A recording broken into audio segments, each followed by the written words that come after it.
Hi guys, it's Art Online with Hazel Jarvis and welcome to week one of the new unit.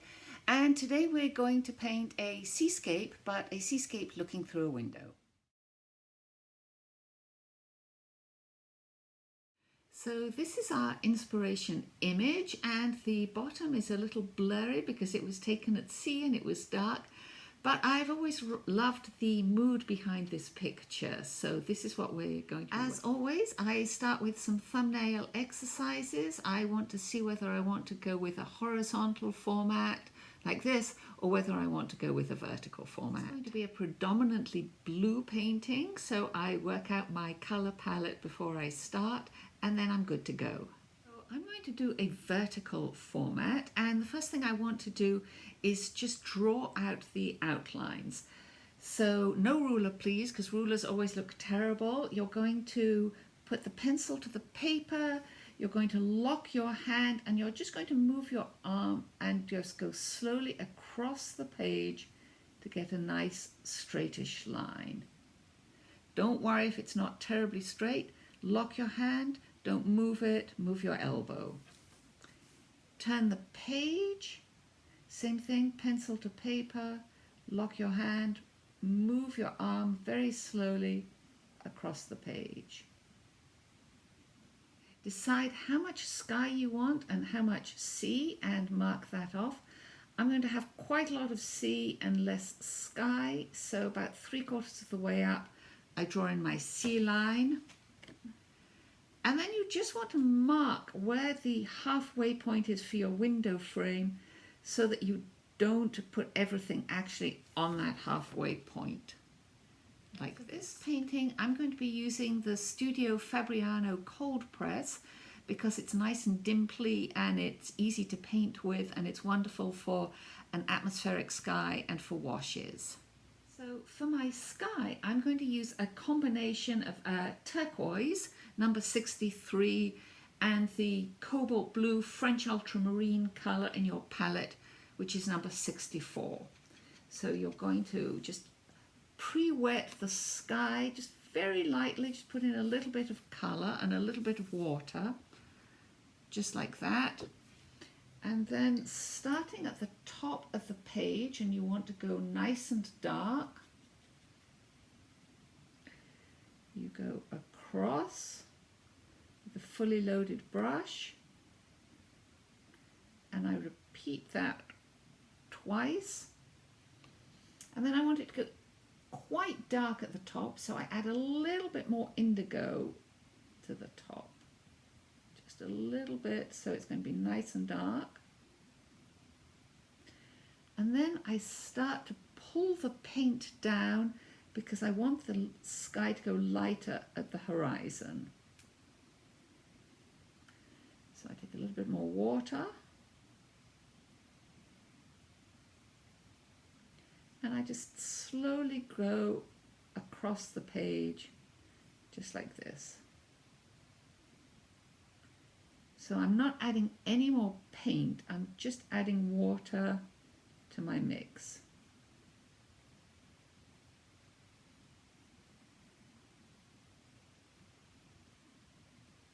And I end where I have the line drawn for my horizon line. So you'll see you have a beautiful graduated wash. At this point, you wait. You knew I was going to say that. So take a break, wait until it's dry. Here is the sky, and as soon as it's dry, we can go on and do the water. This time we're going to do a graduated wash with the water starting light at the distant horizon line and getting darker. So we start with a little bit of number 64, the blue, but not too much. And I start just below the horizon line. And then I take clean water and I wet up to the horizon line, so it's going to be really pale here. And I go across and I pull the paint down at the sides just to neaten them up. And now I start to go darker. I load up with more paint. And I just run my paintbrush over the page.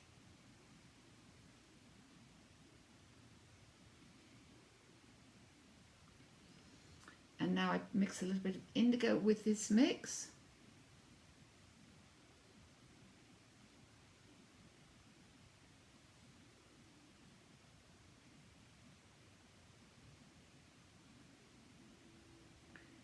And then mixing the indigo in with, indigo is number 67, mixing the indigo in with 64, I work my way down the water.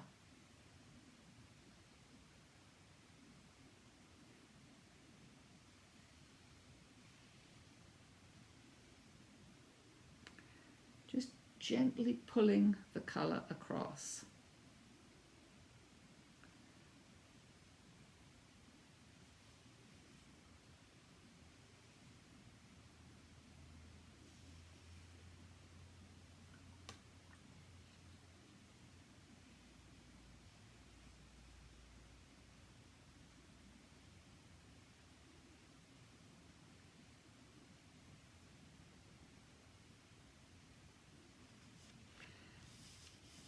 Now I've got sort of a hard line where it divides, so I'm just going to go back in and move a little bit of the paint just to soften that a little bit, but only a tiny bit, and then I stop and it has to dry. So totally optional, but I always like to put in a nice silvery moon. So that's number 95 in your Kuretake palette. Just dig in and get lots of pigment on your brush and put it fairly high up so that it's against the dark sky so that it shows up. And sometimes I let it, the first one dry, and then I do another one just so that it stands out. There is the silver moon, and with the silver still on my brush, I can make a couple of back and forth marks on the water just to suggest the reflection of the moon on the sea. Image has a tiny island, which you can see here, so we're going to paint that in next. I mix my indigo with my vermilion orange, number 31, and that gives me a beautiful dark brown colour.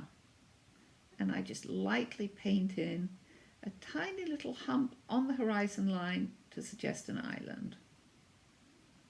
And I taper it at both ends so it falls naturally into the sea. And you can add one or more, up to you, but I like something as a focal point. With this example, once I had the sea and the island in, I then went on and painted the window frame.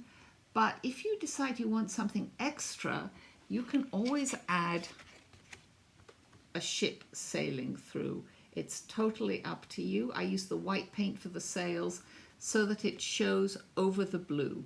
But to keep matters simple, just for this exercise, we are going to do just the window frame next. For the window frame, we're going to take this same indigo orange mix, so that's 67 and 31. Knock off a little bit of extra paint on the paper towel, and you're going to do exactly the same as you did with your pencil line. I know it's scary, so practice first. You'll connect your brush to the paper, you'll lock your hand, and then you'll just slowly move across the page, just moving your arm.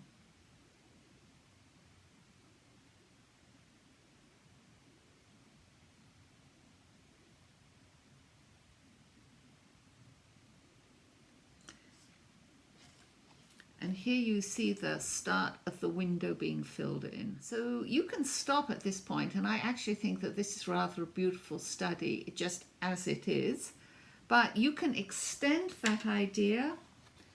So here I painted in a little bit more of the surround of the window frame, and I put some pebbles and a feather in. So it looks as if somebody is in a lovely summer cottage looking out to sea at night. And these are some of their beach treasures from the day. So while I was waiting for the first seascape to dry, I painted another one. So I'm now going to show you how to add a boat to it. So now I'm going to complete the boat. I outline it in red and then we'll draw it on the painting. So very, very lightly we draw on the boat shape. It's sort of a slice like this. And we draw on the general shape of the sails.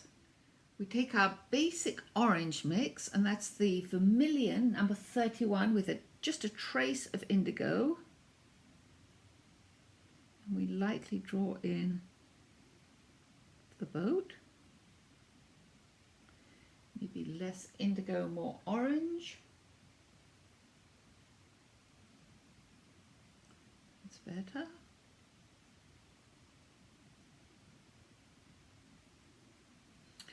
And then we've got two masts, so knock off some extra paint.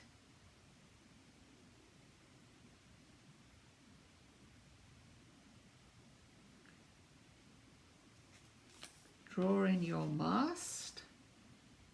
So I put some extra white into the corner of my palette, just like we did last week.